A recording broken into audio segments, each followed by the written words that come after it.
Shreno, Maureen Kyle, Dave Chudowski, Austin Love, and Jasmine Monroe. All six of us here. Very nice. And we have a lot to talk to you all about this morning. We have Dave Chudowski. He has a very personal story that he shared this morning on Go. And if you have any questions about that, go ahead and put it in the comment section. We have it already posted on Facebook. And Dave, many people are commenting and talking about how they love your sister's story. Dave will share a little bit more about that in just a minute. But again, if you have any questions for Dave, go ahead and put it in the comment section. We are live on Facebook and YouTube. And we are also discussing the 1 year anniversary. Sometimes you just hate to call things like this an anniversary, but really marking 1 year since the death of George Floyd and how the nation has really changed since the death of George Floyd at the hands of police officers. But we start today with the weather because we talked about this weather roller coaster up and down and up and down. But today we're at the peak, buddy. We're at the peak. Holly, could we break a record? Well, we're going to be close. We're going to be close. The only thing that might stop us from doing that today is that there is quite a bit of cloud cover and haze around. But we are going to hit 89, and the record is 91. There is an air quality alert in place today, so it's important to mention that. And anyone that is sensitive, it's common sense, but I feel like it's worth repeating. So if you have respiratory problems, obviously, really young children and elderly, you want to be in air conditioning today because it's very stuffy air. But that all being said, yeah, this is it. So 89 today, partly to mostly cloudy skies, and then tomorrow we'll have scattered thunderstorms. Some could be stronger. We'll end up around 80. Thursday is going to be perfect and 70 and sunny. And by Friday leading into Memorial Day weekend, we're around 60 with chilly rain showers. So that's a dramatic thing. And by the end of the weekend, we are talking 70s and some nice weather. But it's definitely all over the place in the next day. So we're flirting with 90s today. Right. May get there, and then in a couple of days we're down to 60 for the high. Yeah. You have to love Northeast Ohio, I tell you. Thank you so much, Holly. And of course, you can check her full forecast on WKYC.com. Holly has to go over and do the weather for WTAM. And I see you joining us, Hannah from Wadsworth. Thanks for joining in with us. We appreciate you. Good morning. And then Catherine, she's actually commenting on the story that we are about to discuss. About George Floyd and the anniversary of his death. And so, Catherine, thanks for putting in your comments and perspectives as well. And Jasmine, you were able to talk with the president of the NAACP here in Cleveland about what this means. What was she telling you? For the most part, Danielle Sidnor, yes, she is the president of NAACP here in Cleveland. She does a really good job at just shedding a light on how far we've come and how long we have to go. So yesterday I did get a chance to talk to her. She's been in several meetings throughout the week. Nationally, they're doing something. The NAACP is doing something for George Floyd throughout the week and the days to come. For her, she just pretty much said that we still have a long road, to get to where everyone is treated equally. She even mentioned something about being in the workplace. She's working with a lot of companies, a lot of CEOs to make sure, they're not just putting the pressure. After George Floyd, we talked about a lot of change and equality and diversity training and inclusion inside of companies. Some companies didn't even have a diversity training or even knew where to start. So she's pretty much walking companies through exactly what they need to do in order to get ahead or even get back on track, I should say. But today we talked about, the anniversary of George Floyd. It started off as, some unrest in the nation, and just his death pretty much just spoke to many people. It was a time where everyone was at home and was able to really wrap their mind around race relations, whether that was between your next door neighbor or the police. It was definitely an topic that people call the ugly side of America. So today is the anniversary, and you you do make a good point. No one likes to call a death an anniversary, but it's definitely something that a lot of us can say has changed the way we think, the way we act, hopefully into a good way, and opening your eyes to a different perspective as a lot of Black Americans have to go through challenging times, whether they are at work or at home or in the grocery store, or just, leaving out from a store and getting a lottery ticket. So some of those things we talked about, and I'm trying to pull out more clips. I don't know if you guys ever talked to Danielle. She's really good. Like she really explains in detail exactly what's going on. And I do love talking to her. Catherine, she says, bringing it to Cleveland, of course, is that the next mayor must deal with racial discrimination and profiling. So we still have a lot of work to do here. And I know that the President Biden, is actually meeting with Floyd's family today to talk about that George Floyd Policing Act that is in front of Congress. So we will continue to track that and bring you the latest on. Boy, it's amazing. It's been a year since that happened. And I think those are one of the incidents that people can remember what they were doing that weekend, especially here in Northeast Ohio after the protests happened, and how the city was put on lockdown. That's something I don't think that we will ever forget. And then speaking of Cleveland, Russ Mitchell, he's also kind of like, it's not George Floyd, but it's the same vein of Samaria Rice. And Mo, you have more on what Russ is doing tonight. Yeah, the Tamir Rice case, I mean, that is the one that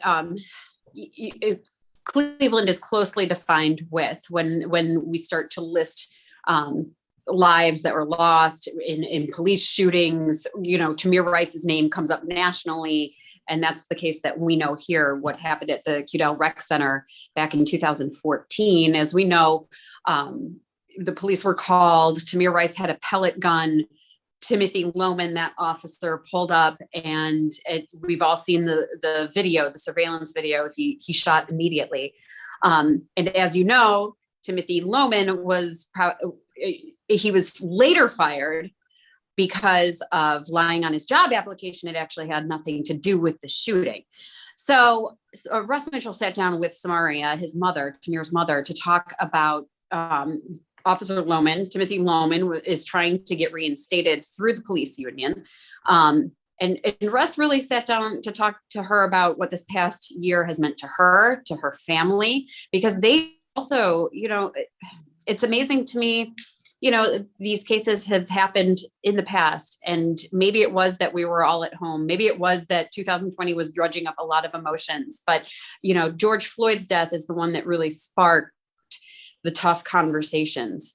And, but there have been families like his before. And that's why Russ wanted to sit down with Samaria Rice and talk to her about what's been happening, what change she sees coming up. And then also just the fact that Timothy Loman's trying to get his job back as a police officer, and her thoughts on that. And we played a little bit of that clip this morning. And just to hear her perspective, and Russ asks her, and he tells her, the union would say, hey, he was never convicted.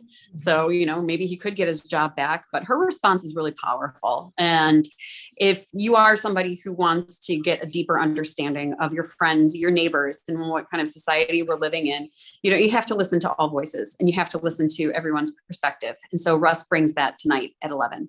Yeah, so you definitely want to check that out. And then lastly, we make a turn here because many people are commenting, Dave, on the story, the very personal story that you shared this morning from your family. And I do want to read some of the comments to you. Lynn, she says, thank you for sharing the story. I cried watching it. I admire your sister's courage and strength. God bless you all. Tina, she says, thank you for sharing. Hugs and prayers to you, your sister, and your family. How wonderful that your sister is able to bring such great goodness out of tragedy. And for those who didn't get the opportunity to see the story this morning, Dave, let us know a brief recap of everything that your sister is doing. Yeah, Danielle, thanks. I appreciate all those comments. And if you haven't seen the story, you can go on the social media channels, WKYC.com, We've put it out on Twitter. It's tough to really sum it all up here in just a few minutes. But basically, my nephew, Zachary, passed away at the age of 20 from cancer, and it was a very rare form of cancer. And, he was in the Marines, and that was a dream of his to be in the Marines. And he was just a talented kid, played football. And if you saw in the story, he didn't want to choose between football and the band. So at halftime, he would take off the shoulder pads and put on the tuba and go out and play in the marching band at halftime. He really wanted to do it all. He loved kids. Boy, I'll tell you, he just, with my daughters, Brooklyn and London, there's pictures with him and them in the story. And he loved kids. He was so great with them and wanted a family of his own. To have your life cut that short, it's so sad. He got pneumonia and then a bad cough, and he was always really healthy. And my sister was like, Zachary, you got to go to the doctor. And he went and had an x-ray done. And imagine being a mom and a dad and all of his siblings. And he has 3 siblings, and you're told that you have cancer. And, the form of cancer that he had, there was no survivors ever. And to hear that, so my sister, they battled, they fought, and he ended up passing away 6 months later in 2016. And what she has done from that is helping other people now. And that's the part of the story that, she even told me. I learned a lot more about my sister doing this interview with her. It was fascinating, really, because she opened up like I've never heard before. And that was tough to have some of those conversations with her. But basically she formed a nonprofit called Place of Possibility. And in Place of Possibility, she's helping other families with children on hospice. And basically the goal is to help families have one day where they can get away from work and not worry about not getting paid, because it's a struggle for families when you're dealing with the situation. We have kids on hospice, and she does so much more in that. She talks with families, she gives advice, she's helping families heal after going through what she's gone through. And there's so much more. It's too hard to get into everything she does right now. I'm going to share more with you tomorrow. This is part 1 of a 2-part series. Tomorrow, I'm going to introduce you to a family from Bay Village who she helped. A 19-year-old who is unfortunately has cancer right now. It's very grim. And I'm going to share that story with you. They took a trip to Hawaii. That was his wish. And Make-A-Wish was not granting travel wishes during COVID. So she helped out in that regard. So it's a tough story, but we'll have that tomorrow. I'm starting to ramble. It's an emotional story for me, Danielle. Well, we thank you for sharing and opening up. We do all appreciate it. And as we let all of you go in a few seconds, that blue butterfly, everybody is connecting with that. You're wearing one. Can you let us know what that meant? Yeah, the blue butterfly right here. So basically, that's my tie clip, and I wear it, here and there, and obviously going to wear it today. So when Zachary was passing, and if you saw the story, you saw the final picture of them together, heartbreaking. I mean, but Sid asked Jeffrey's another one of her sons, asked Zachary to send her blue butterflies, said, send mommy blue butterflies. And it's crazy. And she, like 2 days later after he passed, only her and Zachary knew about the blue butterflies, and his father, Michael Dillahay. And someone came and showed Sid something that had a blue butterfly on it, like 2 days later. She sees blue butterflies all the time now. It's incredible. And she heard a song with the word butterfly in it. And it was at a crossroads after year 1. She was heading into year 2, and someone told her year 2 is worse than year 1. And she said, I can't do it. I can't do year 2. If year 2 is worse than year 1. And I think she told me she was in a yoga class, and in the background, she faintly heard a song and heard the word butterfly. And from that point forward, she's like, they had already started Place of Possibility, but she took it to another level. And that's what the blue butterflies are. And, the blue butterfly is a sign of hope and life. And, it's just, it saved her life, I think. I love it. I love it. We will never look at blue butterflies the same. So thank you so much, Dave, again, for sharing that story. And for those of you who want to hear more about it or see it for yourself, it is already in the comment section on Facebook.